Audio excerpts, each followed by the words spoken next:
Finally मैले चाहिँ bouquet ready गरिसकेको छु। कस्तो बन्यो होला त बुके भनेर हजुरहरूलाई लागिरहेको होला है। हेर्नुहोस् बुके चाहिँ यस्तो बनेको छ। रिबनको रेड रोजमा गिल्टर राख्दाखेरि चाहिँ कस्तो वाउ देखिरहेको छ क्या साथीहरू। हेर्नुहोस् यहाँ चाहिँ मैले बटरफ्लाई राखिदिएको छु। यो बटरफ्लाईले पनि एकदमै राम्रो देखाइरहेको छ है। अनि यसमा चाहिँ मैले रेड कलरको बो बनाएर रिबन बो बनाएर राखेको छु है। यो चाहिँ नेचुरल बो बनाएको होइन, यो आर्टिफिसियल बो है साथीहरू। यो चाहिँ मैले बजारबाट लिएर बनाएको। अरू सबै चाहिँ मेरो डेकोरेसन हो है साथीहरू यसमा।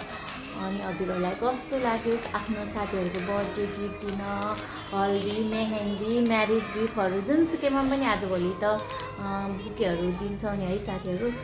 त्यसको लागि चाहिँ मलाई सम्झन सक्नुहुन्छ शीतल गिफ्ट कलेक्सन टिकटक आइडी र फेसबुक आइडी शीतल केसी को पेजमा गएर मलाई फलो पनि गर्न सक्नुहुन्छ साथीहरू। हेर्नुहोस् हजुरहरूलाई कस्तो लाग्यो त ribbon bouquet. Thank you so much Dipa भाउजू, मलाई यति धेरै माया दिएर मलाई टाढाबाट पनि सम्झिनु भएकोमा थ्याङ्क यू सो मच। र thank you so much all Facebook फ्रेन्डहरू, हजुरहरूले पनि मलाई सम्झिनुहुन्छ, टाइम टाइममा मलाई गिफ्टहरू अर्डर गर्नुहुन्छ। त्यसको लागि मलाई चाहिँ एकदमै आभारी छु।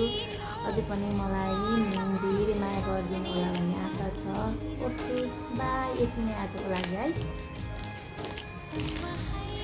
बाई।